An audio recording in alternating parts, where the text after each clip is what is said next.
Chapter 2. The Date. You stared in the mirror of your small bathroom and held the two ties that you owned up to your linen white shirt. Green or black? You asked yourself, comparing the two.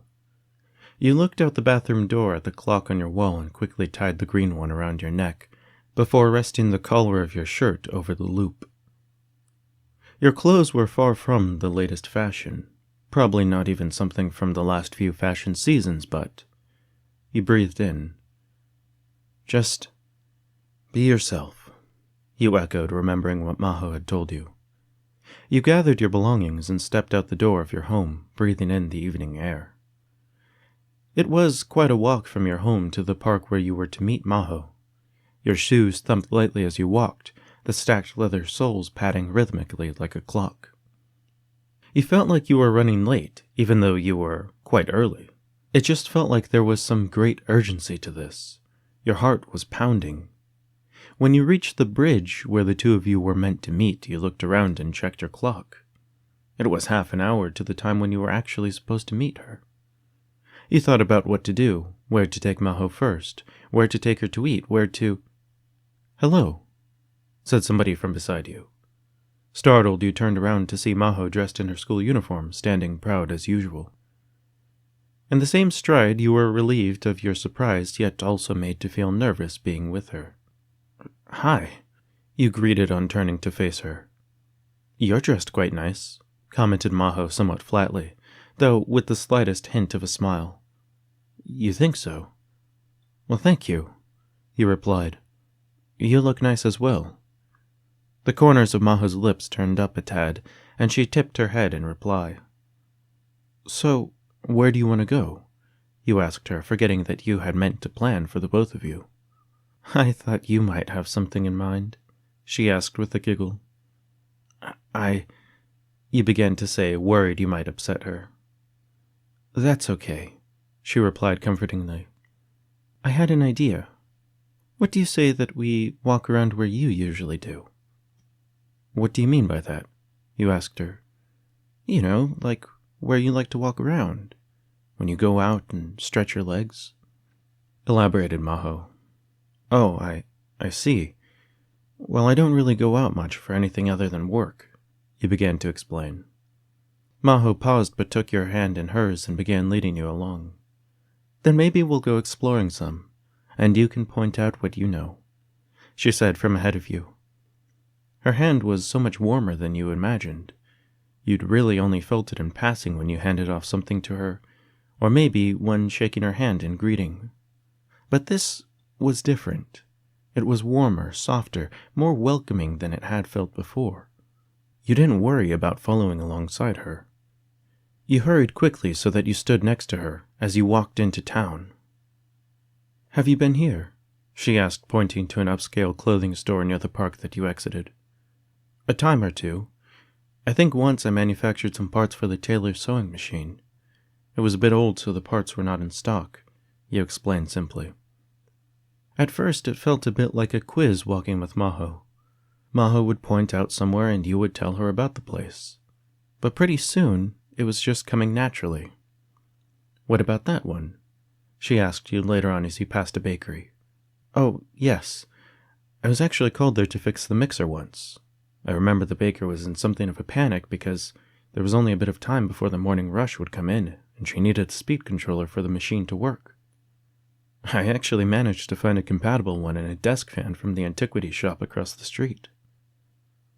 It came to the point that she didn't even need to point out specific buildings, as you would tell her stories about jobs you had done for the people in the area, or about meetings that you'd had with some of the local laborers.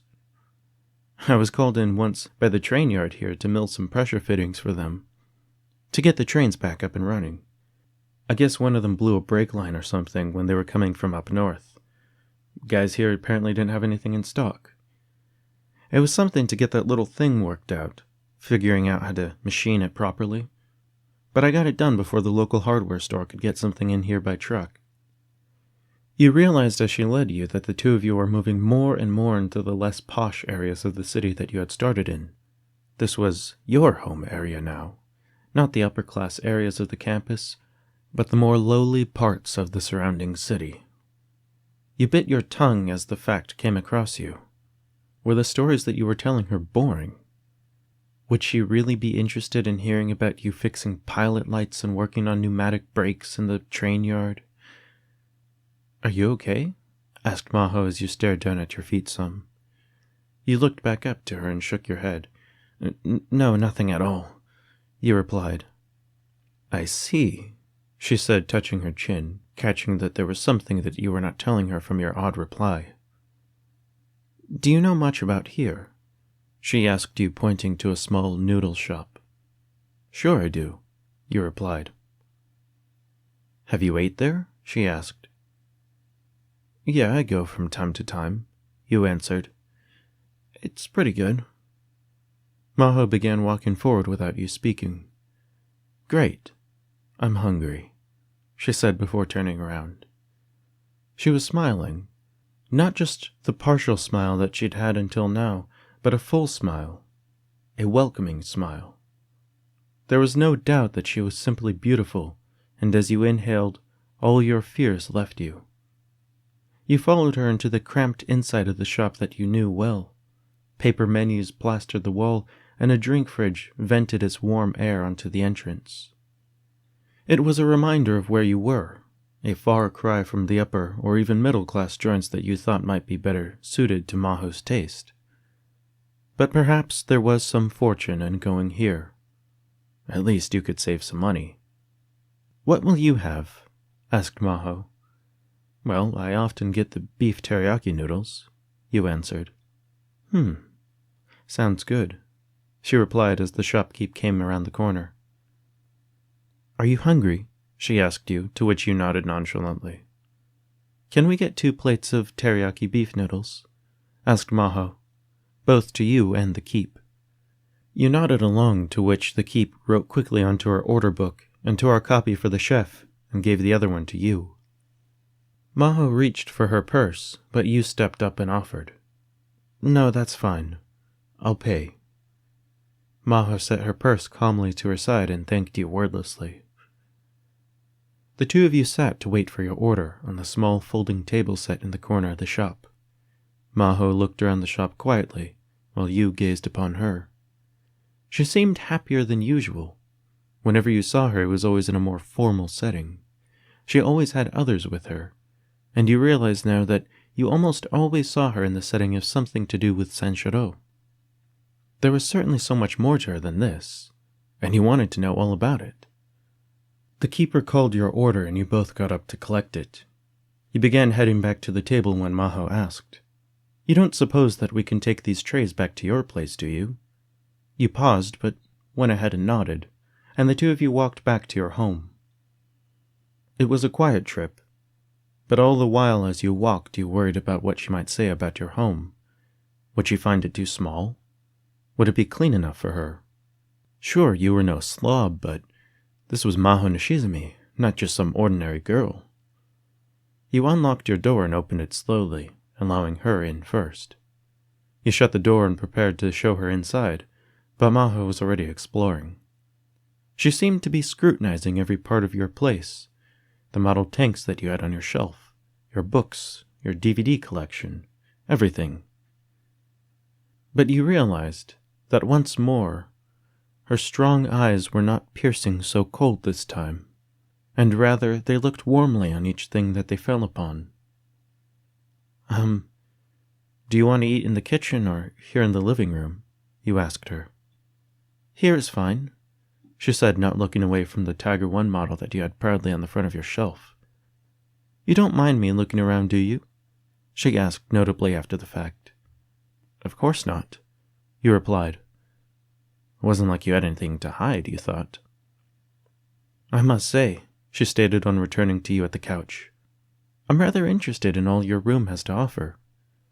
Taking a plastic fork from the bag that you brought your food in, she opened her tray and plunged the fork into the rich, saucy noodles. "And quite interested in you, for that matter," she stated. "Really?" you asked her. Maho nodded. You sat together in silence for a bit as she started eating her food. You opened your tray but looked back up at her. "Are you having fun?" you asked her. Maho finished chewing and smiled. Certainly, she replied. Your expression must have betrayed your inner thoughts as she looked quizzically at you. Did you expect otherwise? She asked. You weren't really sure. After all, this wasn't what you expected of Maho. But then perhaps you didn't know what you expected of Maho. As you thought, she asked, Perhaps I should ask then, what did you expect of me? You nodded and thought some more. The Maho I've come to know is strong, a great leader. I believe you to be fair, level-headed, elegant certainly in all ways. And do I seem to you now to be that way? Asked Maho. Right now, you asked. Maho nodded, to which you paused to consider. I don't really know, you responded.